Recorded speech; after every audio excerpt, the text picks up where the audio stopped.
The Cowboys keep making moves as we move forwards to a late postseason push, and Brian Shottenheimer gives us an update on a rookie that we have not seen a lot of, even though we were expecting to when we took him in the 2025 NFL Draft, and we have to break it all down. What's up, guys? I'm Matt Long. Welcome to Cowboys Football 365. If you're a Dallas Cowboy fan, please hit that subscribe button. Only 3.7% of viewers are subscribed, so please help me out a little bit, hit that subscribe button. But getting into the news for today, coming from Todd Archer on X, the Cowboys assigned offensive lineman Nick Leverette to the practice squad after releasing offensive lineman Wesley French on Tuesday.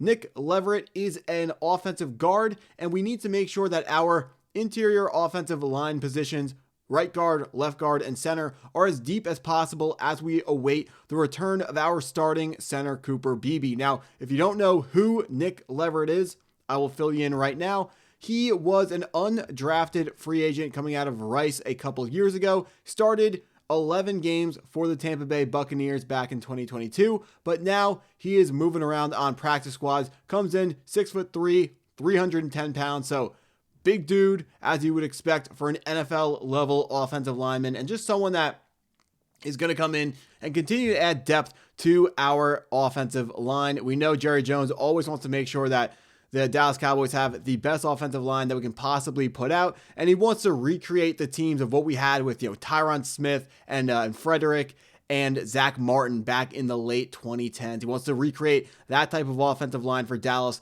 That's why we've been spending so many first-round picks on offensive linemen. A lot of them are named Tyler, and they're looking pretty good so far, but a big thing that offensive linemen have an impact on when it comes to our offense is the running game, specifically the running backs. And coming from John Machota on Twitter, Dallas Cowboys insider, he said Dallas Cowboys coach Brian Shottenheimer on the decision to go with Malik Davis over Jaydon Blue on Monday night. He said, "It's really everything. When you get sometimes to that second and third back and we're carrying a little heavy at some other positions, whether it's linebacker or corner or defensive lineman, you're a bit short in some areas, but it's really both phases. It's offense and special teams." So he's talking about why the Cowboys decided that we were going to go with Malik Davis as a running back 2 over Jaydon Blue, and how you break all this down. Honestly, he said a whole lot, but his message is Malik Davis can impact his team on both special teams and at the running back position. That gave him a leg up. Also, he doesn't want to hang on to a ton of running backs on our 53-man game day roster because he wants to be heavier at other positions. He talked about linebacker, corner, and defensive lineman.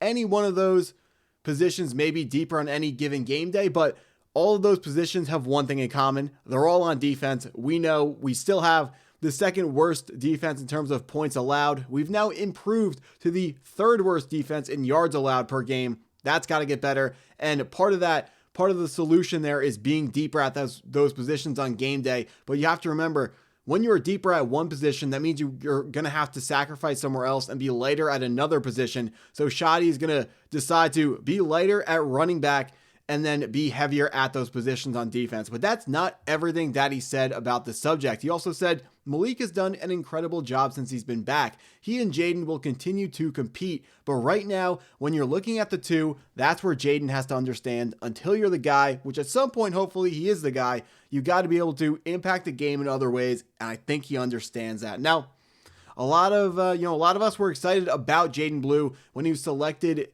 on day 3 out of the University of Texas. Texas has been pumping out top running backs into the league. Look at Bijan Robinson, and I know these guys aren't top running backs, but Rashawn Johnson, pretty solid running back, as well as Jonathan Brooks. If he's healthy, not off that torn ACL, another really good running back. He was taken in the second round by the Carolina Panthers in 2024. And Jaydon Blue was expected to be the next Texas running back who was going to make a difference in the NFL. He was drafted by us, a team who did not have a running back already entrenched as a starter. Javonte Williams was signed to a 1-year contract.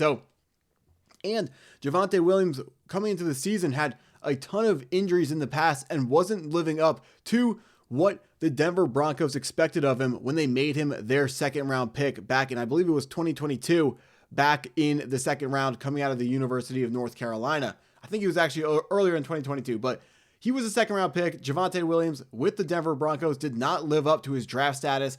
comes to the Dallas Cowboys, he's showing out for us, which is amazing to see. You always want to be that team that is having successful reclamation projects from other teams. You don't want to be the team where we send our guys to other franchises and then that's when they do better. That's when they break out. We want them to be breaking out with us because that's a testament to our coaching staff and our testament to some of our guys in the training room, that players with the Dallas Cowboys are able to get back to their former selves after injuries, proving that maybe the Cowboys have a better training staff than some of the other teams. And that's just another small advantage that we can have over other franchises in the NFL. But Jaydon Blue had the opportunity to take over that starting role because Javonte Williams was underperforming versus his expectations, and Javonte Williams only signed to a 1-year deal. He's going to be an unrestricted free agent after the season. Now, we know Jerry does not want to overspend on a running back, which I completely support. I'm completely behind that.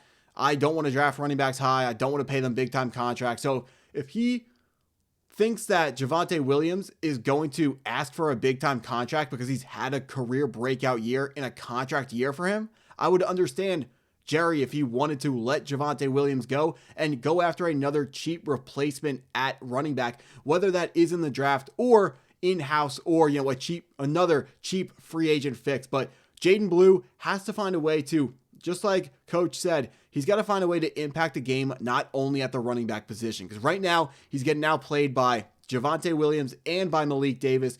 It sounded like Jaydon Blue was having an awesome training camp, but a lower body, I believe it was an ankle injury, slowed down his development. And it looks like it is unfortunately kind of started to derail his career as a rookie in the NFL. Now, he's going to get rid of the Louis V cleats. Hopefully he's not going to be getting, more blisters on the back of his heels from those. Wear normal shoes. This guy has all the talent in the world, and he's going to have his opportunity to be the Dallas Cowboys starting running back because at some point, running backs are going to get hurt. It is the position with the shortest shelf life in the NFL, really in all levels of football. When you are taking the amount of hits that running backs are taking, there are going to be opportunities, and Jaydon Blue needs to make sure that he's committed to becoming the best version of himself. So whenever his name is called for this team, he is ready. There is more likely than not, there will be a day where we will need Jaydon Blue to get some carries, and he has to prove to the head coach, to the offensive coordinator, to Jerry Jones himself, he has to prove that he is ready for reps and he's ready for a big time role with this team. But until then, he has to prove that he can do other things to help the team. And pretty much that translates to be a good locker room guy and be a good guy on special teams. Be a good player on special teams. Play with high energy levels on every single opportunity when you step on the football field. Give the coaches a reason to put you in the game. Running back is a position that is very dependent on athleticism, which we know Jaydon Blue has, and the blocking of the offensive line. So if Jaydon Blue shows a ton of effort on special teams, he can be put in as the running back and get some real running back snaps as well, because it's not a skill thing when it comes to the running back position. Yes, some running backs are better at cutting, or some running backs are better at reading blocks, but overall, it's not really a skill position. It's see the hole, run through the hole. And if you're fast enough, you're going to run all the way to the end zone. So Jaydon Blue can show that he is fully committed to this team. He has to accept the role of being a rotational guy, being a depth piece. He's been a star player his entire life up to this point, and it can be difficult for players, especially young players, to accept the role of a role player, as someone who isn't the star anymore. It's going to be tough, but he has to figure out a way to understand how he can help this team in the best way that he can and become the best version of himself, even if it means surrendering running back 1 snaps and right now running back 2 snaps. But there is there's a role for production for him down the line. He just has to show the coaches that he's ready for it, put his head down every single week, work. And, we'll see what happens with Jaydon Blue. But that's what I got for this video. If you stuck around this long, appreciate you taking your time to watch it all the way through. Please hit that like button if you haven't already. Hit the subscribe button if you're new to the channel, and go Cowboys.